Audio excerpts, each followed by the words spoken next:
Entonces a nuestra sesión número 10 de este PREU. Les voy a pedir también que si tienen su cuaderno donde están anotando los apuntes de estas estrategias o de estos tips que vamos dando en torno a la asignatura de lenguaje, puedan tenerlo al tiro a mano.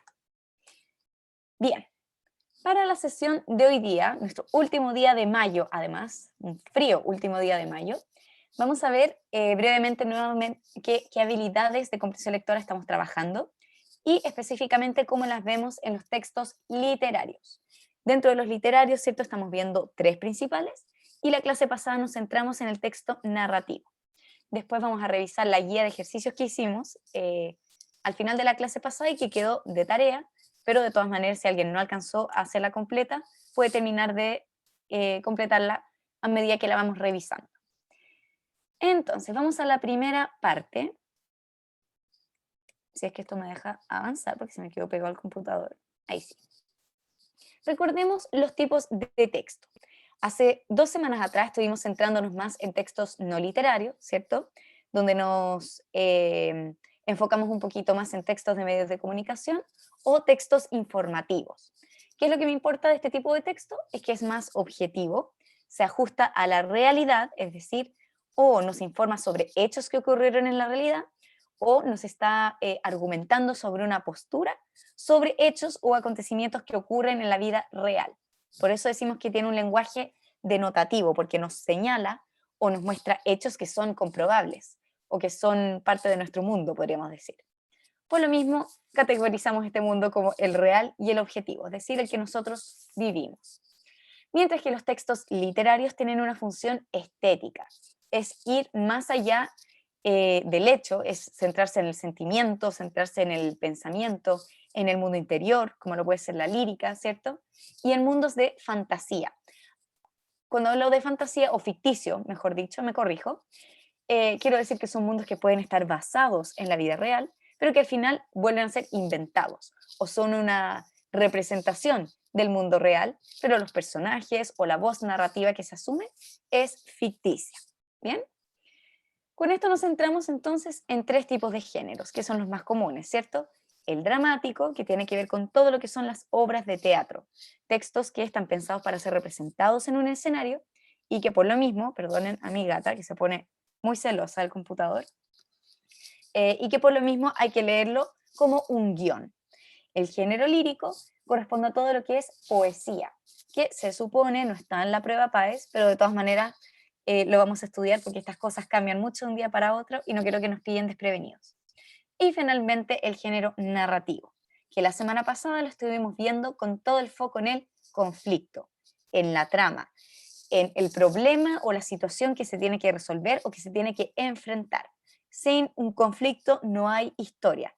Por eso yo les digo, cuando nos enfrentamos a un texto narrativo, decimos de qué se trata, es decir, a qué problema se enfrenta el protagonista o los protagonistas, si es que son más de uno. Bien, hasta aquí es nuestro mini repaso general de qué estamos haciendo. Y quiero que volvamos a nuestras habilidades. Son tres las que estamos trabajando a grandes rasgos, ¿sí? Independiente de si es texto literario o no literario. El primero de ellos es recuperar información, es decir, reconocer, localizar, poder ubicar información que está textual en cualquier fragmento o en cualquier noticia y poder rescatar esa información. Por eso dice, tiene que ver con la búsqueda de datos precisos y datos que están ahí de manera textual, ¿sí? Un número, el significado de un concepto, si nos están pidiendo una palabra, la lista de materiales o ingredientes de alguna receta, si es que estamos en un texto instructivo, el nombre de algún personaje, el lugar donde se encuentra el personaje, pero pensando que esto es información que se encuentra textual. Los años en que ocurrió cierto cambio, todo eso lo vamos a encontrar en el texto de manera explícita. Por lo tanto, ¿qué es lo que busca la prueba PAES respecto a esta habilidad? Es que usted como lector puede volver al texto y localizar ese dato específico. Ah, lo leí, me parece que hacia el principio o hacia el final, pensando que esto es una prueba larga. Lo que hace es medir la eficiencia con la que usted puede volver también a un dato y no estar leyendo un texto una y otra vez porque quizás se le pierden las palabras o cuesta mucho enfocarse en la lectura. ¿Sí? No olvidemos que la prueba PAES es una prueba que mide la comprensión lectora. Y este lo llamamos el primer nivel o la primera habilidad, recuperar información textual. 2, y lo estoy poniendo con colores distintos, ¿por qué? Porque también para los que son más visuales, cuando trabajemos con textos impresos o textos que ustedes pueden editar, es ideal que vayan marcando con colores, tengan su propia nomenclatura de colores, a qué habilidad estamos apuntando con cada pregunta, o qué habilidad nos está pidiendo la prueba cuando nos hace cierto tipo de preguntas. La segunda habilidad, ¿cierto?, es interpretar el texto. Reconocer es el primero, interpretar o relacionar partes del texto es el segundo. Consiste en comprender el sentido del texto, ¿ya? O sea, ¿qué nos quiere decir el texto? ¿Cuál es el significado de fondo? A diferencia de la primera habilidad que acabamos de revisar, ¿cierto?, que es localizar información textual o explícita, la segunda habilidad apunta a la que está implícita, es decir, la que tenemos que deducir a partir de información que está, pero que no nos está dando de manera explícita lo que nosotros queremos. Por lo tanto, ¿qué tipo de tareas lectoras les puse aquí? Pero subhabilidades se pueden desprender de esta interpretación. Las relaciones del parte de los textos. ¿Qué relación tiene el párrafo 1 con el párrafo 2? ¿Qué relación tiene la infografía que acompaña el artículo? Por ejemplo, ¿qué relación existe entre la entrevista que hay al final del testigo y la noticia que nos presentaron al principio? ¿Sí? Que seamos capaces de analizar un texto y poder relacionar sus partes. Les estoy escribiendo aquí en el chat nuestros 2 procesos base que tenemos que tener como lectores. Enfrentarnos a un texto y ser capaces de sintetizar la información, ver el texto como un todo y sacar lo más importante, o poder agrupar lo más importante en una sola idea, en un solo concepto, y analizar, es decir, ser capaces de ir con lupa a cada una de las partes, entender esas partes y ser capaces de relacionar esas partes. Por lo tanto, no olvidemos que estos son nuestros grandes procesos lectores y aplicando estas 3 habilidades. La segunda dijimos que fue interpretar el texto, ¿cierto? Relacionar partes dentro del mismo, hacer inferencias, o sea, poder deducir a partir de la información que sí está, datos o predicciones que no están de manera obvia.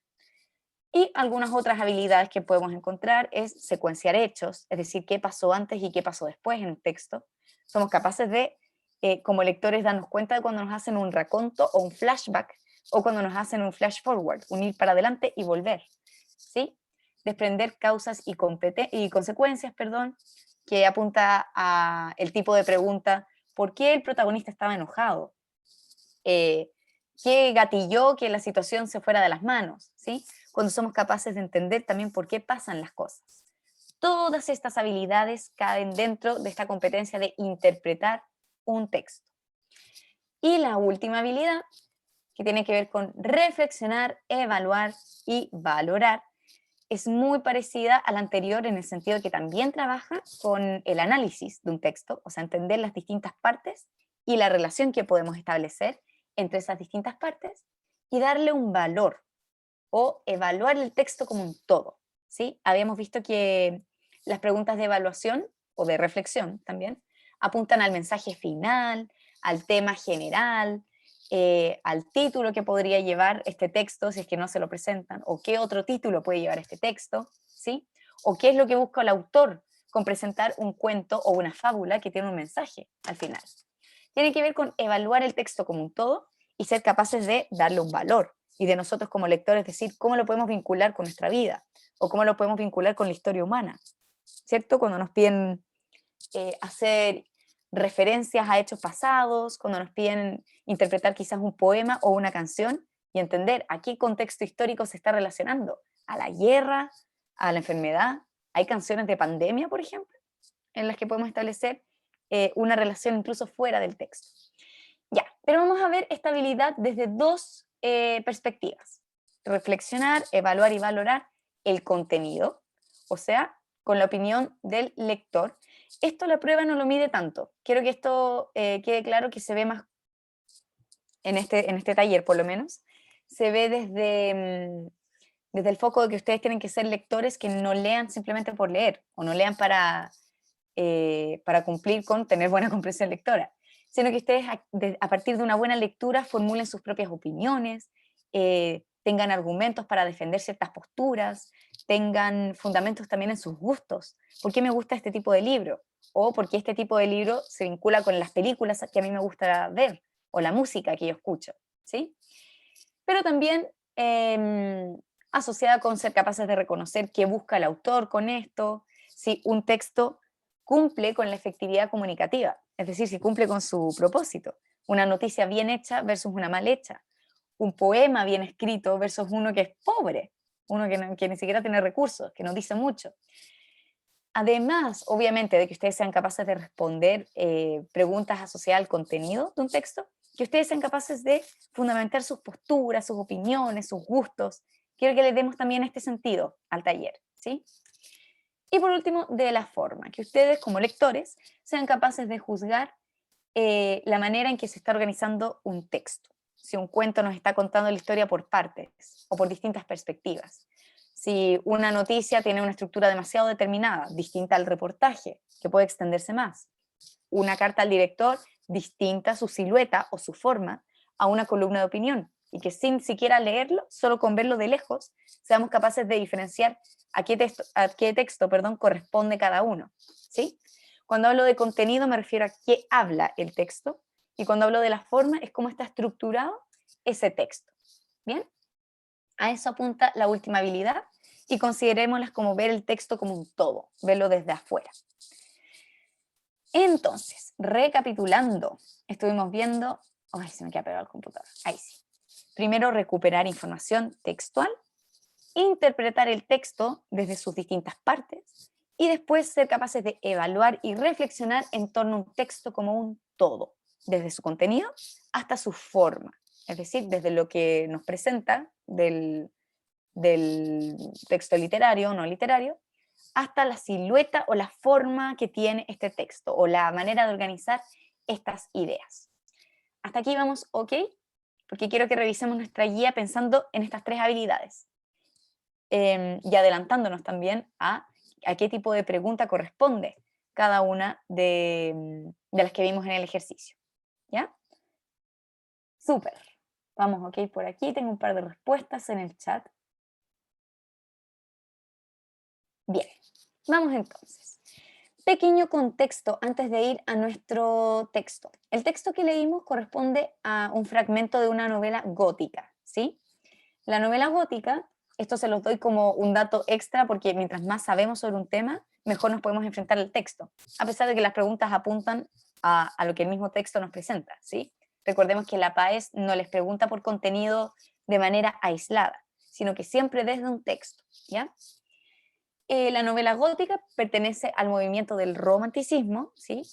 Que es un movimiento propio del siglo XVIII, XIX, si no me equivoco, que surge como respuesta al racionalismo, ¿sí? Recordemos que después del Renacimiento surgen con mucha fuerza el humanismo, ¿cierto? Que le pone harto foco a la razón, a la lógica, a las ciencias, y que podríamos decir forma un pensamiento o una literatura que es muy apegada a lo realista, es muy apegada a lo científico, a lo lógico, y surge entonces un movimiento como respuesta a esto, como siempre ocurre, cuando surge una fuerza, su opuesto también crece, como respuesta el romanticismo, que no es solamente temas románticos de amor, sino que hablar de algo romántico es hablar de algo que es intenso en emociones, en las pasiones, ¿sí?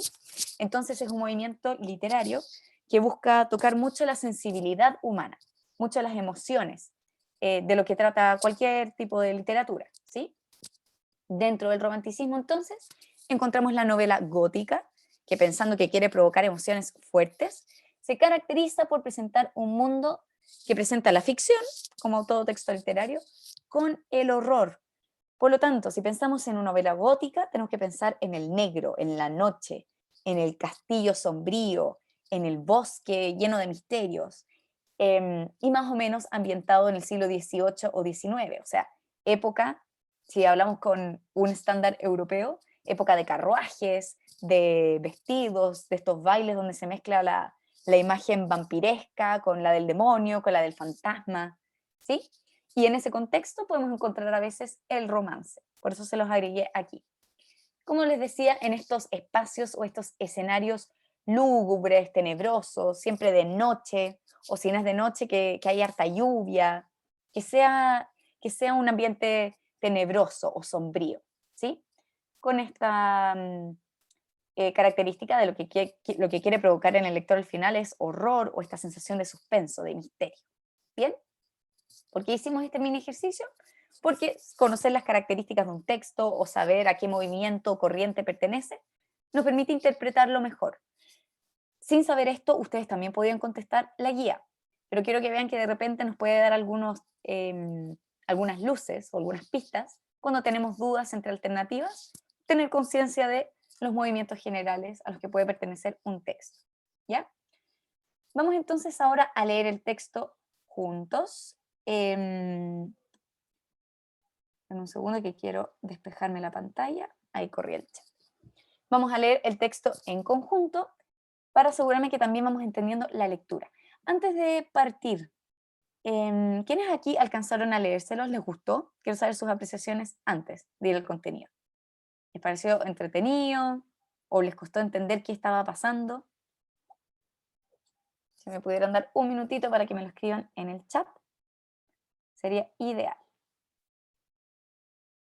Si no alcanzaron a hacerlo, recuerden que no importa, pero quiero saber también con qué tipo de texto podemos estar trabajando y que sea de interés de ustedes.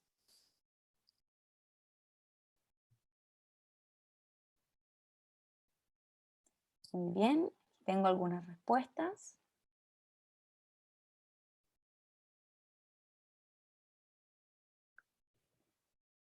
Sí, como es un fragmento que comienza desde la mitad de un capítulo, no sabemos qué pasó antes y no sabemos qué va a pasar después, ¿cierto? Por lo tanto, está bien que hayan tenido que releerlo porque tenemos que armar el sentido del texto con lo que tenemos nomás. Ya, súper. Gracias a los que me respondieron también por privado. Veo que varios tuvieron que releer el texto para entenderlo. Vamos a ir desglosándolo de a poco.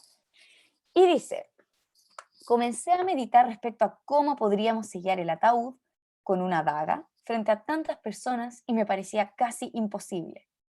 Ya la primera frase es rara, ¿cierto? ¿Cómo podemos sellar un ataúd? O sea, un féretro, un cajón fúnebre, con una daga, o sea, con uno de estos cuchillos chiquititos elegantes, frente a tantas personas y me parecía casi imposible. Sigamos leyendo. Pensé que tal vez nuestra única alternativa fuese que yo diera alaridos al otro lado de la capilla cuando Carmen estuviese fingiendo despedirse de Susana al pie del ataúd. O sea, quizás tengo que distraer a la gente gritando al otro lado de la capilla, mientras esta Carmen, que no sabemos quién es, selle el ataúd con una daga. Esto le daría el tiempo justo de realizar el grabado, el dibujo, y decir la oración. Tal vez esa fuese nuestra única esperanza. Cuando llegamos a la capilla, me sorprendía ver la sencillez del ataúd en el que habían puesto a Susana. La madera ni siquiera tenía una capa de barniz y el trabajo de carpintería había sido muy rudimentario, o sea, muy básico. Susana debía estar gimiendo de ira en su interior y tuve que reprimir una sonrisa. O sea, tenemos un personaje, Susana, que está adentro del ataúd y un ataúd que no tiene muchos lujos. Y sabemos que la voz narrativa está feliz por eso. Carmen y yo nos sentamos en la primera banca, bastante cerca del féretro, o sea, del ataúd. Féretro y ataúd son sinónimos. Nuestras compañeras tenían una actitud de pausada solemnidad y no había duda de que la señorita Ricci estaba al borde de un colapso nervioso. Nuestras compañeras, ya, parece que la protagonista es una voz femenina, o sea, por eso decimos que es protagonista, mujer, y están en esta capilla donde hay un ataúd que tienen que sellar con una daga. Continuemos. Diablos, pensé, ¿cuánto habría disfrutado fingir locura en otro momento en que no estuviera bajo tanta presión? Era un plan muy arriesgado y, de ser descubiertas, las consecuencias serían espantosas. Con toda seguridad nos encerrarían varios días en nuestras respectivas habitaciones en el internado y Susana quedaría libre. Estaba segura de que trataría de matarnos esa misma noche. Era un plan arriesgado, esto de sellar el ataúd, ¿cierto? quiero que partamos con un par de preguntitas que yo les dejé. Es bueno, chicas, cuando estamos frente a un texto un poquito más largo, ir haciéndonos preguntas en el camino para asegurarnos de que vamos entendiendo el sentido, ¿sí? Estas preguntas yo se las dejé en la guía, pero es bueno que ustedes también vayan formulando a medida que van leyendo, ya, ¿qué relación existe entre la protagonista, por ejemplo, y la persona que está dentro del ataúd? O de la protagonista con esta otra Carmen. Parece que son aliadas en este plan de sellar un ataúd. Dice que estaban en unas habitaciones en el internado, entonces si esto fuera un texto impreso, yo con un lápiz esperaría que ustedes hicieran una flechita y ocurra en un internado. Es bueno ir marcando dónde estoy en la historia para no perdernos. Si nos pillan, nos encierran y más encima Susana queda libre. O sea, esta persona que está en un ataúd podría salir del ataúd. Y estaba segura que trataría de matarnos. O sea, estamos ante un ser villano, ¿cierto? Pensando en el texto. ¿Por qué la protagonista se complace al ver el ataúd sencillo? ¿Qué se respondieron ustedes o a qué conclusión podemos llegar? No hemos leído más. Pero ¿por qué la protagonista estaría feliz de ver un ataúd simple, un ataúd hecho con lo más mínimo de lo mínimo? Madera sencilla que ni siquiera está pulida, no está barnizada. ¿Por qué será que la protagonista está feliz de ver que la persona que está dentro del ataúd no está en un ataúd lujoso? ¿Qué tipo de relación pueden tener las dos? ¿Es una buena relación? No le caía muy bien, me dicen por aquí, ¿cierto? Excelente. Podemos ver que está incómoda o no está con los lujos. Quizás la persona que está dentro está acostumbrada al lujo, además, los mejores vestidos o la mejor habitación, pero estamos sacando conclusiones. Lo que sí podemos corroborar, porque no sabemos quién nos muestra el texto antes, pero podemos concluir o corroborar que la relación que existe entre las dos es mala, ¿sí? O podríamos decir que hay cierta rivalidad ahí. Todavía no sabemos cuánta. Y cuando nos dicen que el ataúd va a quedar sellado con una daga y una oración, ¿cómo un ataúd se puede sellar con una oración? ¿Será humana, Susana?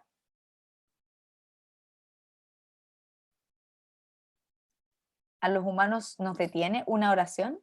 Pensando en un mundo gótico, ¿sí? No, ¿cierto? Probablemente entonces estamos hablando de un mundo donde están conviviendo las fuerzas divinas, no sé si cristianas, si estamos en una capilla probablemente sí, pero fuerzas divinas versus, vamos a llamarlas fuerzas demoníacas. Porque en nuestra cultura, que sabemos además en Occidente es muy católica, los seres que se resisten a una oración o a agua bendita o al símbolo de la cruz son generalmente seres asociados al mundo del demonio, ¿cierto? Esta pugna que hay entre el bien y el mal, la luz y oscuridad, cambia en distintas culturas. En la nuestra, en Occidente, está muy marcada por el cristianismo, ¿cierto? Donde está la fuerza de Dios versus las fuerzas del diablo o las fuerzas del mal, de la oscuridad. ¿Sí?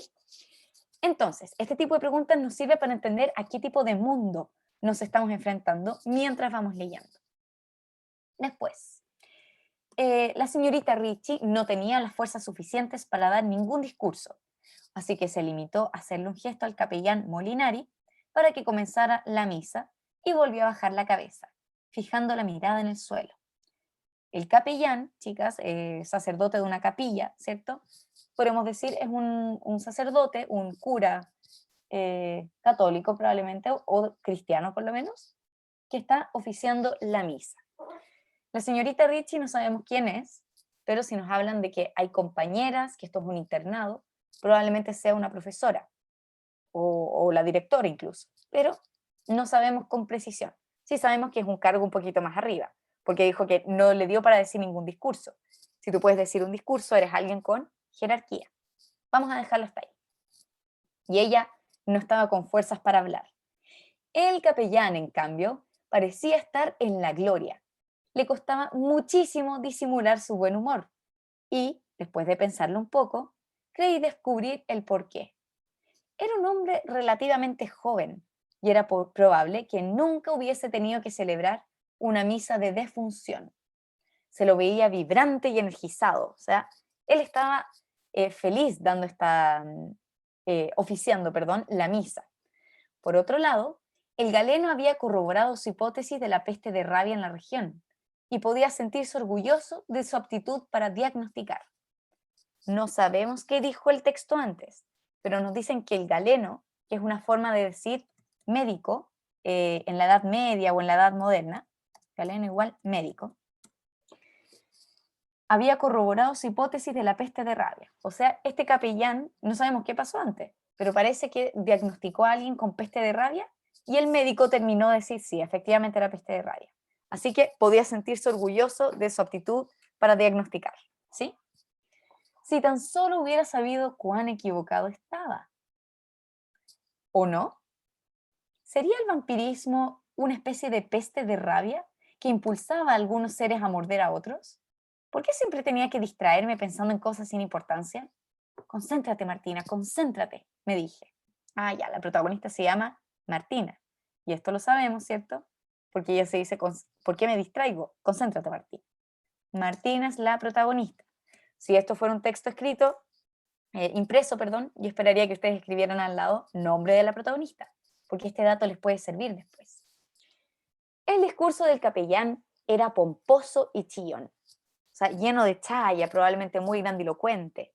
La emoción que le otorgaba era excesiva, aún en una ocasión tan extraordinaria, por el hecho de que casi nadie ahí conocía a Susana. Las pocas personas que habían hecho algo más que cruzar palabra con ella, a lo sumo habrían pasado un par de horas en su compañía.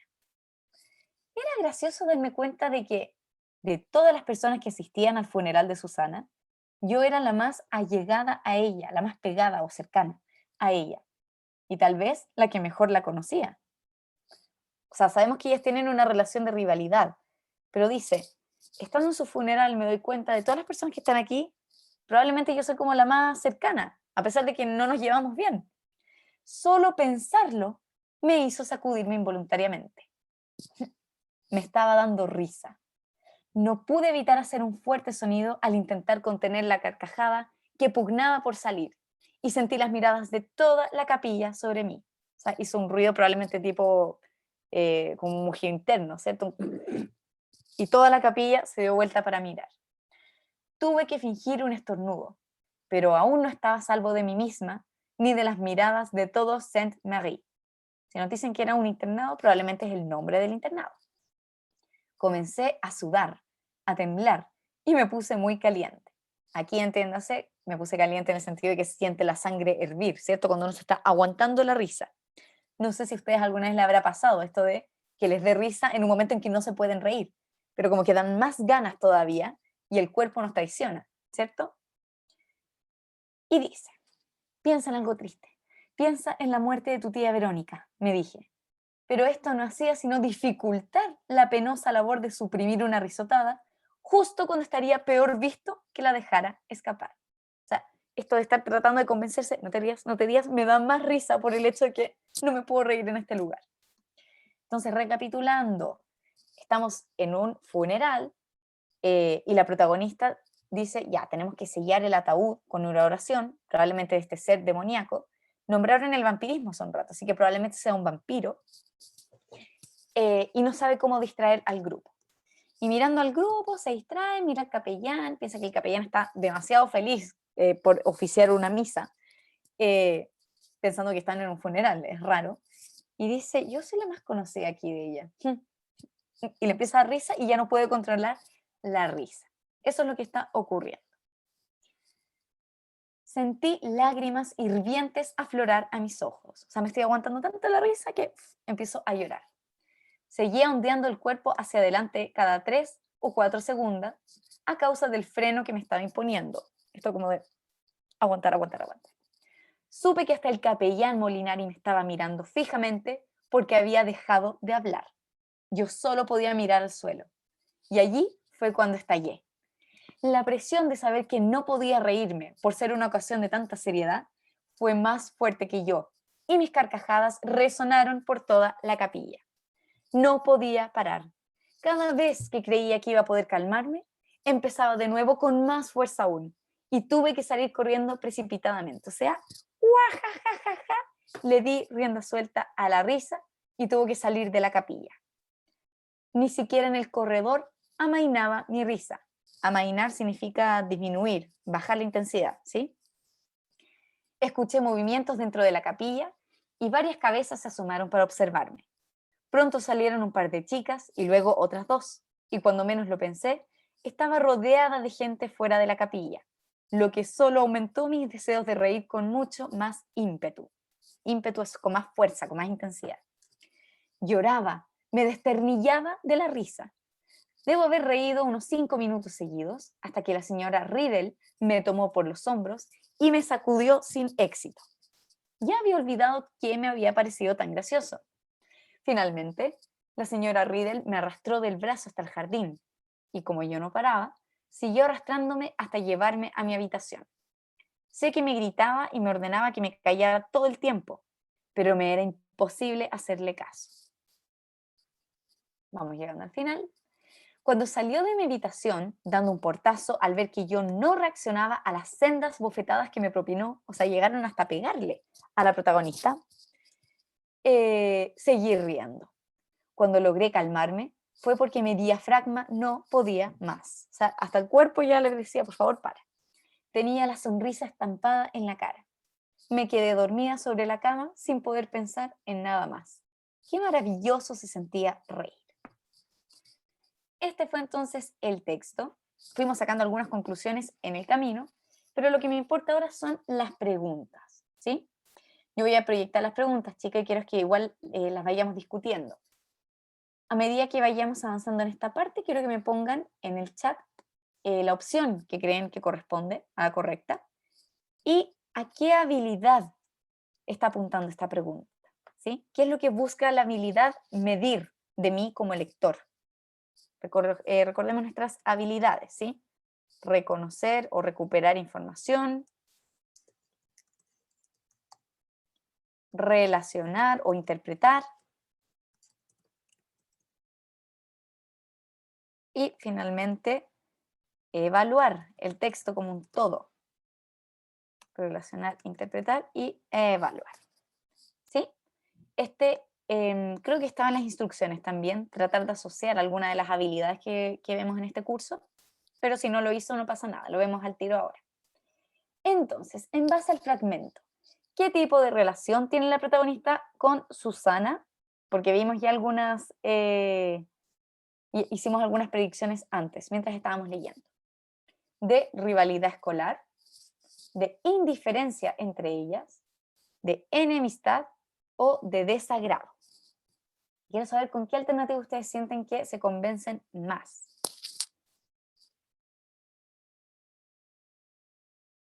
Excelente, algunos ya me están respondiendo y por privado. Las felicito porque así veo las respuestas individuales primero.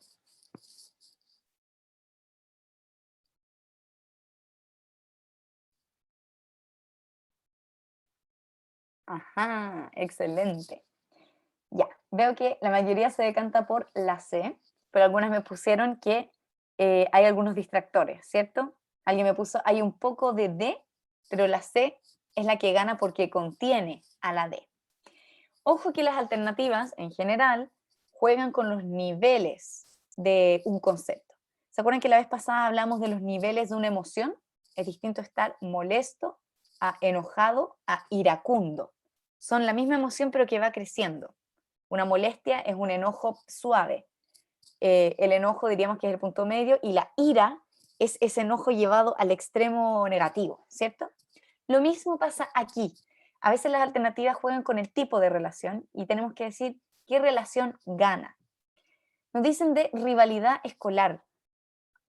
Parece que Susana era compañera de ella, pero en ningún momento nos lo muestran de forma explícita. A lo mejor era una profesora joven, o a lo mejor no era compañera de ella de colegio y era una prima de alguna de esas compañeras, pero que estaba por ahí. No sabemos esa parte, pero podemos decir que existía cierta rivalidad. El escolar es lo que nos hace dudar aquí, ¿sí? De indiferencia entre ellas es la primera que descartamos, porque claramente ella quiere encerrar a este ser en el ataúd. O sea, no es que no le importa. La indiferencia en este caso no aplica. Y queda enemistad y de desagrado. El desagrado. ¿Nos puede desagradar alguien? sin necesariamente que sea nuestra enemiga. Alguien puede decir, no, esa persona me cae mal, pero no me relaciono con ella. Puede pasar, ¿cierto? La enemistad en este caso gana porque uno, contiene el desagrado y dos, podemos ver que aquí es más que una rivalidad. Aquí hay una pelea a muerte porque en algún momento ella dice, si no la encerramos, Susana probablemente va a salir del ataúd y va a tratar de matarnos esa misma noche. Si estamos hablando de un asesinato posible, claramente aquí hay enemistad que es nuestro extremo, porque estamos hablando de acciones que conllevan una muerte. Eso es enemistad pura. Por eso la C le gana a todo el resto. O las contiene también, que podríamos llamarlo así. Aquí está la respuesta. Ah, y me faltó ponerles la habilidad, ¿cierto? Aquí estamos interpretando, le estamos dando un sentido a partir de lo que leímos al tipo de relación. No es una habilidad textual, ¿cierto? Nos está pidiendo relacionar partes del texto. Por eso es una interpretación, ¿sí? Estamos relacionando lo que dice la protagonista, lo que piensa, lo que va a hacer con el ataúd y lo que teme que haga Susana si es que no la encierra. Y de eso sacamos la conclusión, o sea, interpretamos, que tienen una enemistad pura y dura. Entonces les puse aquí qué es lo que nos hace fijarnos en esto. La protagonista está segura de que Susana desea matarlas. Entonces, más que desagradarse o no caerse bien, o la rivalidad, hay una enemistad de vida o muerte, ¿sí?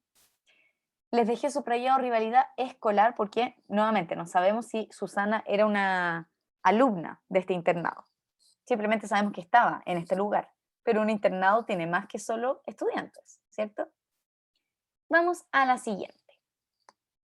De acuerdo al texto, ¿dónde están ocurriendo los acontecimientos? En la capilla de un internado de señoritas, en una iglesia de nombre francés, en la iglesia de un instituto mixto europeo o en el cementerio de un establecimiento educativo.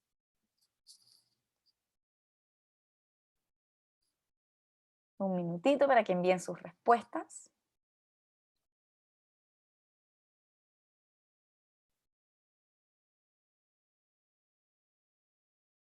Excelente. Y estamos todos de acuerdo en la misma, ¿cierto? En la capilla de un internado de señoritas. ¿Y esto lo interpretamos o lo recuperamos o lo localizamos? ¿Está textual o tuvimos que inferir que están en una capilla de un internado de señoritas?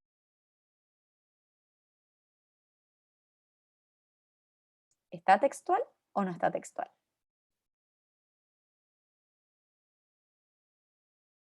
Está textual, ¿cierto? Ella dice, cuando llegamos a la capilla, así, todas mis compañeras, y solo habla de compañeras, no dice compañeros, y en nuestro lenguaje castellano el genérico se pone en masculino, a menos que solo haya mujeres. Por lo tanto, estamos efectivamente en un establecimiento que solo tiene alumnas mujeres. Ojo, en una iglesia de nombre francés era un distractor porque en algún minuto nombraba Sainte-Marie, ¿cierto? Pero es distinto iglesia a capilla, y capilla lo nombran varias veces. Sabemos que no hay hombres, por lo tanto no puede ser un instituto mixto, chao la sé. Y en el cementerio de un establecimiento educativo, ahí hay una sobreinterpretación, porque el cementerio, a lo mejor alguien podría decir, profesora, a lo mejor era una capilla dentro de un cementerio, ¿sí? Pero no nos dan ninguna pista de que hayan tumbas alrededor o de que hay algún servicio fúnebre establecido. El ataúd era muy rudimentario, era muy básico, por lo tanto quizás lo trajeron de algún otro lugar a último momento. Por lo tanto, las otras alternativas se descartan por iglesia, em, por el hecho de que uno incluye a hombres también, que no es el caso, hay solo alumnas mujeres, y el cementerio es sobreinterpretar. La alternativa es la A, y la habilidad que se está buscando medir con esta pregunta es que usted como lector sea capaz de localizar de manera textual un dato en el texto y que lo encontramos, ¿cierto?, en los primeros párrafos del texto que leímos. 3. ¿Qué elemento presente en el fragmento ayuda a reconocer el texto como una novela gótica? La trampilla aquí era que ustedes tuvieran que conocer un poquito de lo que es lo gótico.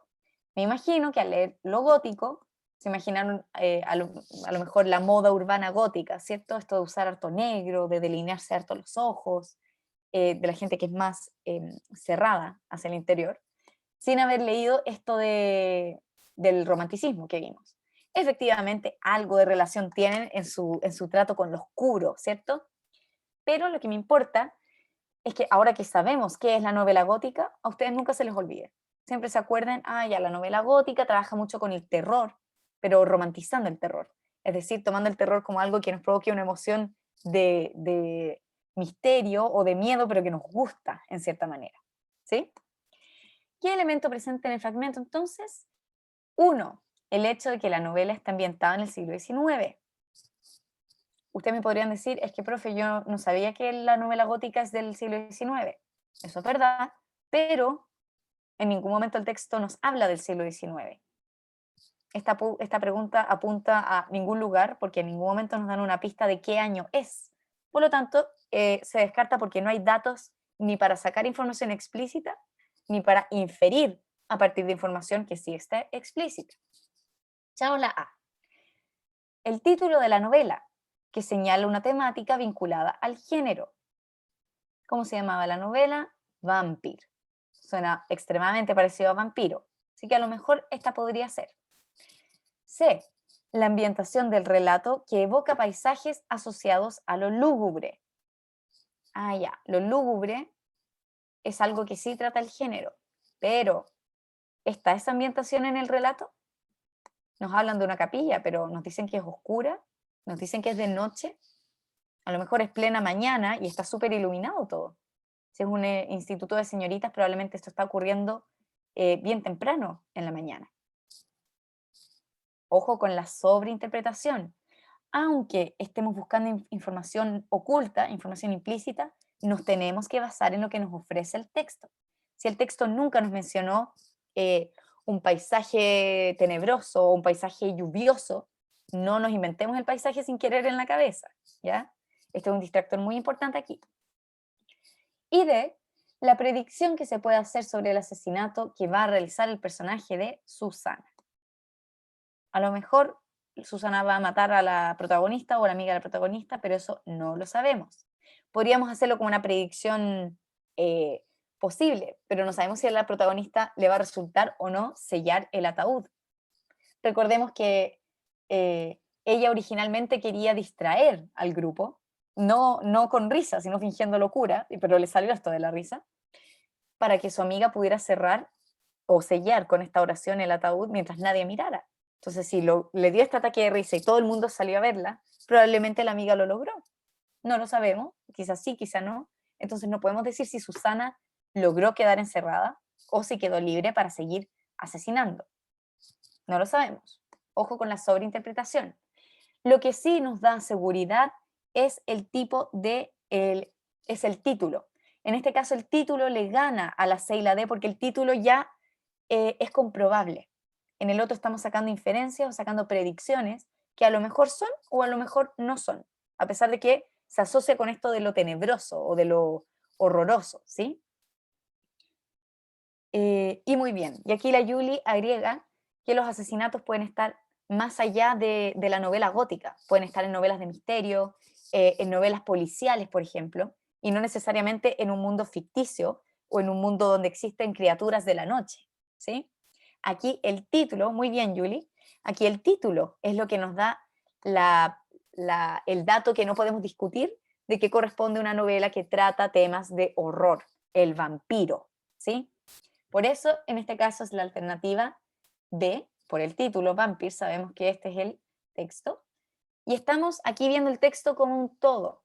El título, ¿cierto?, tiene que resumir el texto o tiene que hablarnos de lo más importante de lo que trata este texto. Por lo tanto, es un hecho que nos hace considerar el texto como un todo. Por eso lo estamos evaluando. Esa es la tercera habilidad que vimos hoy día y que es la que apunta a esta pregunta. El título de la novela, entonces, muestra un elemento propio de las temáticas del género que podemos reconocer explícitamente y se vincula con el contenido que acabamos de ver en esta clase, ¿sí? Les puse un par de explicaciones de por qué las otras no, pero me gustó lo que me mencionaron aquí, esto de que el asesinato no es exclusivo de la novela gótica o propio de la novela gótica, sino que puede existir en otro género. Por lo tanto, no es tan preciso, ¿sí? 4. ¿Por qué razón la protagonista comenzó a reírse? Lo que más me importa de esta pregunta, chicas, es que podamos subrayar quién nos pide la pregunta. ¿Por qué la protagonista comenzó a reírse? Cuando empezó esto, ella tenía un plan, ¿cierto? Que era distraer al público. Dijo, voy a fingir estar loca. Me voy a poner a gritar a un lado de la capilla, como ¡ah! Fingir locura y que todas miren o vayan para allá para que mi amiga pueda cerrar la tumba con la oración. Ese era su plan original, fingir locura, no reírse, ojo. ¿Por qué la protagonista se empieza a reír? Entonces, con eso en mente, porque el hecho de estar en una situación tan seria y solemne, o sea, tan formal de este ritual, ¿cierto? Le provocó ganas de reír. El hecho de estar en una situación tan seria y solemne, ojo. B, por pensar que la única que realmente cercana a la difunta en el grupo era ella misma. Como que la A y la B podrían ser, ¿cierto? C, porque debía fingir estar loca como distracción para que Carmen sellara el ataúd con la daga y la oración. Acabamos de decir que ese era su plan original, pero su plan era estar loca. Esto de la risa le surgió espontáneamente. O D, porque es parte de su personalidad traviesa y enérgica, o sea, llena de energía. Ella decía, diablos, me hubiera encantado fingir locura en otro momento, pero por el hecho de estar bajo presión como que me cuesta. Parece que ella era traviesa, es verdad, pero eso es una interpretación que vamos a hacer. Quiero ver si además de la D, podemos sacar alguna alternativa que tenga más peso. Muy bien, por aquí en interno ya me escribieron algunas. Les voy a pedir a las que todavía no me mandan su alternativa que me pongan qué alternativa de las que tenemos aquí creen que es la más correcta. Pensando en lo que leímos, o si tienen el texto ahí, pensando si hay alguna parte que nos dé la pista.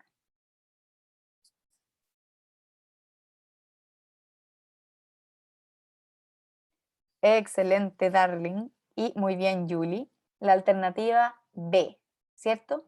Ojo que la A dice, el hecho de estar en una situación tan seria y solemne le provocó ganas de reír. En algún momento está ese dato, ¿sí? Es un buen distractor porque está casi textual. Pero cuando empieza a reírse, si pensamos en el momento en el que el texto nos dice, comenzó a reírse, solo de pensarlo me estremecí levemente, ¿sí? Solo de pensarlo me hizo sacudirme. Ahí empezó la risa. Podríamos decir que ahí inició el momento en que el cuerpo ya no lo podía controlar por la risa. Entonces, la información está textual. Por eso la habilidad que está midiendo esto es localizar. Somos capaces de volver al texto. Si no estaba textual, aquí había que sacar conclusiones, ¿cierto? Pero el texto sí nos dice, yo era tal vez la que mejor la conocía. Solo de pensarlo me hizo sacudirme involuntariamente, tener ese primer. ¿Por qué descartamos la A? Porque el hecho de pensar en una situación tan seria y solemne le provocó ganas de reír. Esto sí lo piensa y sí está textual, pero esto es cuando ya se estaba riendo, no cuando está comenzando la risa. Esto lo piensa cuando está a punto de terminar de ¡puah! Estallar con la risa, de dejarla salir nomás, ¿sí? Es un buen distractor porque está textual, pero la pregunta apunta cuando empieza a reírse. Por eso yo digo aquí, la clave está en comenzó. La primera vez que sintió este impulso o esta sacudida del cuerpo aguantando la risa. La C la descartamos porque debía fingir estar loca, pero esto surgió de manera mucho más natural, podríamos decir, o espontánea, y sirvió como distracción, pero no era su plan original. Su plan original era fingir locura y ponerse a gritar a un lado de la capilla. Quién sabe, quizá fingiendo ver al demonio, algo así. Y D, se puede inferir, ¿cierto?, que ella es traviesa o enérgica, pero le gana la B porque la B está textual, ¿sí? Si la alternativa B no estuviera, a lo mejor podría serle la pelea la D. Pero como la pregunta apunta a que ustedes puedan localizar esta información que sí está textual, la D pasa a ser simplemente un distractor. ¿Vamos aquí? ¿Ok hasta aquí, chicas? ¿Les hace sentido? Entender a qué habilidad apunta cada pregunta también nos adelanta a nosotros, como, ya, ¿esto es algo que está textual? Lo busco, no, no está textual ya, tengo que interpretarlo por mi cuenta, así que me voy a basar en momentos específicos que le den peso a las alternativas que me ofrecen. Vamos a la última pregunta, y estamos casi en la hora, así que aprovechemos bien estos minutitos. ¿Por qué la narradora vincula la juventud del capellán con su buen humor en el funeral? Decía, el capellán parecía estar en la gloria, le costaba mucho disimular su buen humor. Es que es joven. ¿Por qué hace ese vínculo, esa relación, la narradora? Porque la juventud se asocia con la energía y la alegría. Sabemos que está dando un discurso muy enérgico. A lo mejor. B, porque el capellán disfrutaba de oficiar funerales por sobre todos los ritos. O sea, más que matrimonios, más que misa diaria, hacer funerales era lo que más le gustaba. C, porque al ser tan joven, estaba lejos de presenciar su propio funeral. O sea, estaba lejos de la muerte. O D, porque al llevar pocos años de capellán, probablemente era la primera vez que debía oficiar un funeral. Dejo abierta la mesa aquí para que me pongan primero sus alternativas. Le costaba mucho disimular su buen humor. Y después lo pensé, probablemente era un capellán joven.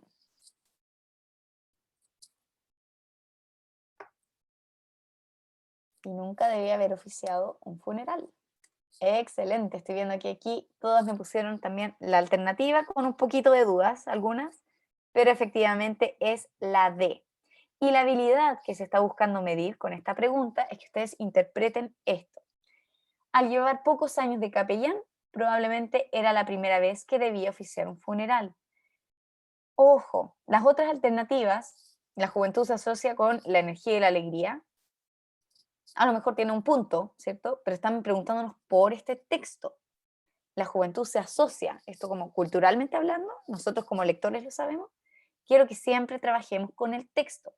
Probablemente el capellán nunca había oficiado un funeral antes, por lo tanto, esto de que fuera su primer funeral para el que se había preparado antes, pero nunca se había enfrentado a una muerte, lo tenía muy contento porque por fin podía aplicar, por decir así, todo lo que había aprendido. Déjeme buscar el texto. Aquí. Dice, le costaba muchísimo disimular su buen humor y después de pensarlo un poco, creí descubrir el porqué.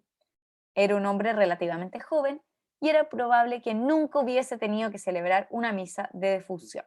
O sea, estaba feliz y energizado porque por primera vez iba a poder celebrar una misa. Ojo, aquí estamos relacionando esto de que se ve vibrante y energizado, está de buen humor y dice, quizás nunca había tenido que celebrar una misa. Por lo tanto, está feliz porque es primera vez que tiene la oportunidad de hacer su primer funeral. Y eso lo tiene contento.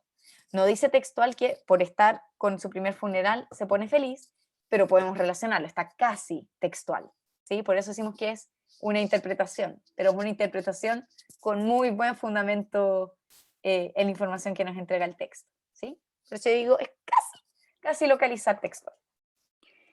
Hasta aquí llegaron las preguntas de la guía, chicas. ¿Nos va haciendo sentido esto de reconocer también las habilidades? Lo que más me importa es que ustedes cada vez como lectoras se vayan sintiendo más cómodas con los textos, ¿sí? No solamente porque me dicen, profe, teóricamente entiendo que esta es una pregunta de evaluación versus una de relación, por lo tanto en una estoy sintetizando, en la otra estoy analizando. Más allá de eso, quiero que ustedes entiendan un texto al leerlo y si les cuesta, sientan que tienen la capacidad de volver a leerlo y ordenarse, ¿sí? Porque ustedes se enfrentan a un texto, entienden de qué se trata y entienden cómo se estructura, cosa que independiente de la pregunta a la que se tengan que enfrentar, ustedes tienen las herramientas para poder volver a su lectura o volver a sus apuntes para enfrentarse, y he usado mucho la palabra enfrentarse, perdonen, para comprender o apropiarse, mejor, del texto frente al que esté. ¿Bien?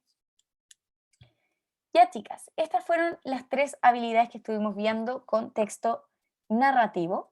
La otra semana quiero que juntemos texto dramático con el lírico, porque son poco regulares, ¿sí? pero quiero hacer la mitad de la clase de un tipo de texto y la otra mitad del otro, para que terminemos de cubrir texto literario, ¿sí? Y con esto volvemos a nuestras habilidades, siendo un poquito variados en texto literario y no literario. Pero me sentía que teníamos pendiente esta parte teórica de los textos literarios, ¿sí? Hasta aquí entonces llegó nuestra sesión.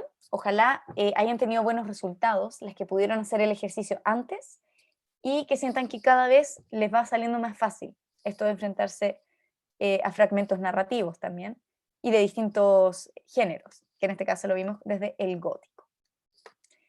Eso sería todo, chicas. No sé si alguien tiene alguna pregunta o alguna inquietud aparte que quiera aprovechar de ver. Chao, nos vemos. Ahí veo que algunos ya se están despidiendo. Tengan muy buena semana. Aquí ya se van saliendo.